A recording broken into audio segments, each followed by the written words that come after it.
आप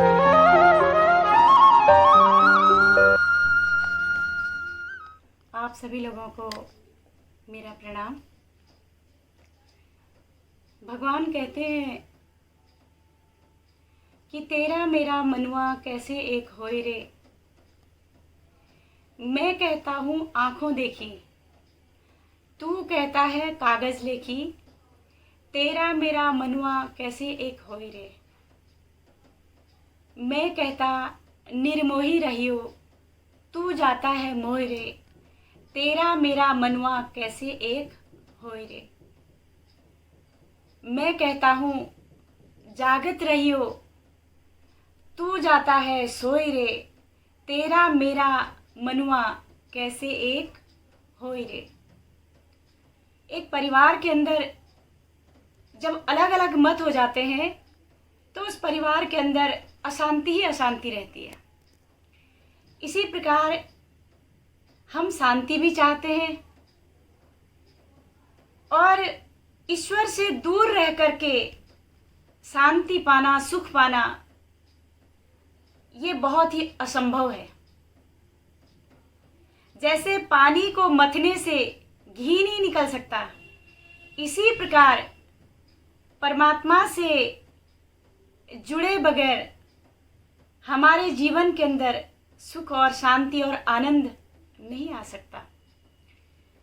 तो भगवान कहते हैं कि तेरा और मेरा मन जब एक होगा तो तभी जो है तेरा जीवन सफल होगा और तू सारे जितने भी दुख हैं, जितने भी कष्ट हैं संसार के अंदर, उन सब से तू तभी बच सकता है।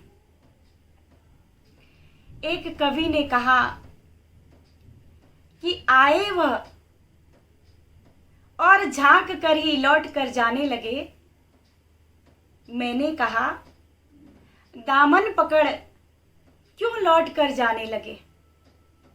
मैं तो कभी से जोहती थी बाट शुभ आगमन की, फिर क्यों छोड़ चले हो प्रिय शोभा बढ़ाओ सदन की।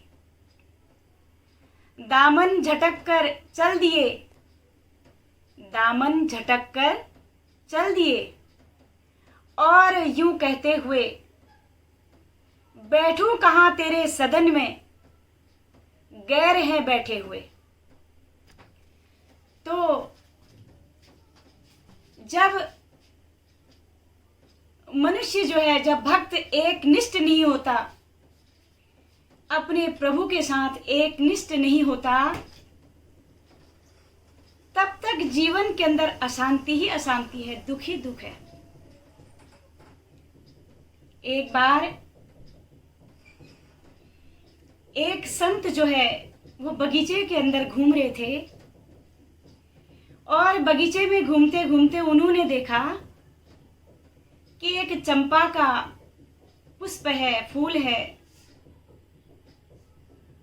और एक भौरा जो है वो सारे फूलों में बैठ रहा है, लेकिन चंपा में वो नहीं बैठ रहा है। तो संत ने उससे पूछा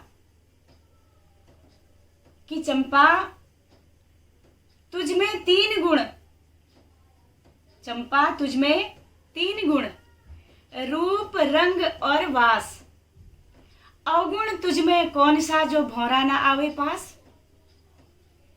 संत ने कहा कि तुझमें तीन गुण हैं, रूप भी है, रंग भी है, सुगंध भी है, फिर अवगुण कौन सा है कि भौरा तुझ में ही नहीं बैठ रहा है।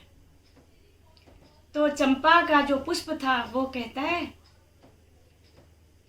कि साधु जी मुझ में तीन गुण, ये सच है कि मुझ में तीन गुण हैं, रूप भी है, रंग भी है और गंध भी है। हे साधु मुझ में तीन गुण, रूप रंग और वास, पर जगह जगह के मीत को कौन बिठावे पास। ये भौरा जो है हर फूल का पराग लेता है, ये जगह जगह बैठने वाला, ये जगह जगह भटकने वाला, फिरने वाला, ये मेरे उसमें नहीं बैठ सकता है। मैं ऐसे जगह जगह मारा मारा जो फिरता रहता है, भटकता रहता है, उसको मैं अपने उसमें नहीं बैठने देती। मेरा कहने का मतलब, ठीक उस कवि ने भी यही कहा था कि बैठूं कहां तेरे सदन में, हैं गैर बैठे हुए।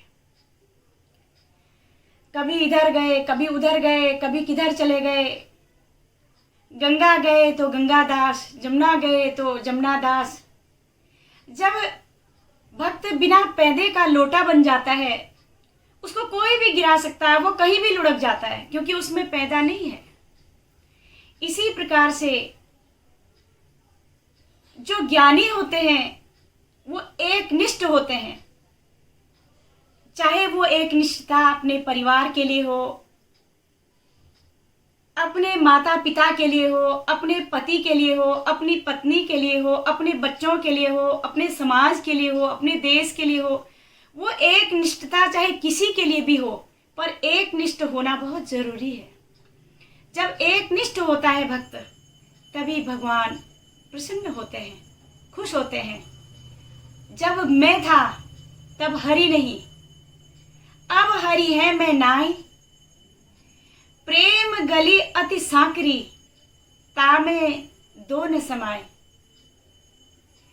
गली तो चारों बंद पड़ी, मेरो हरि से मिलन कैसे होए। गली तो चारों बंद पड़ी। मीरा कहती है कि गली तो चारों बंद पड़ गई, चारों तरफ तो रास्ते बंद हैं, कैसे तुझसे मैं मिलूं। पर जब एक निष्ठ हो गई, जब परमात्मा से जुड़ गई, सारा संसार बैरी हो गया। आज तो सभी लोग उन भक्तों का बड़े सम्मान से बड़े उसे नाम लेते हैं, लेकिन उन भक्तों के जीवन में उन्होंने इतना दुख झेला है, इतना कष्ट झेला है। रात रात भर जाग करके वो ईश्वर का चिंतन करते थे। क्यों करते थे? आज हम रात को जगते हैं, किस लिए जगते हैं? भगवान के ध्यान के लिए नहीं जगते, और चीज़ों के लिए जगते हैं। गॉसिप करते हैं, इधर उधर की बातों को लेकर के कितना टाइम चला जाता है। लेकिन भगवान के लिए अगर कोई कहे कि आप 5 मिनट आंख बंद करके ईश्वर की भक्ति करो, तो वो नहीं होती है। इसलिए इस जो चलायमान मन है, ये जगह जगह भटकने वाला जो मन है, वह ईश्वर की प्राप्ति नहीं कर सकता है। ईश्वर की प्राप्ति शांत मन से होती है, और मन को शांत किया जाता है वैराग्य से। वैराग, दो चीजों से वैराग की उत्पत्ति होती है, बैर और राग। किन चीजों से बैर और किस चीज से राग? तो परमात्मा से राग, और संसार के नश्वर पदार्थों से बैर। वो बैर नहीं, क्योंकि जो भक्त होता है उसके तो सारे ही अपने मित्र होते हैं। कबीरा खड़ा बाजार में, मांगे सबकी खैर, ना काहू से दोस्ती, ना काहू से बैर। इसलिए आइए ईश्वर का चिंतन करें, एक निष्ठ होकर के अपनी भटकना को समाप्त करके। जो जगह जगह भटकते रहते हैं, पूरी जिंदगी चली जाती है भटकने में, फिर भी ईश्वर की खोज हम नहीं कर पाते।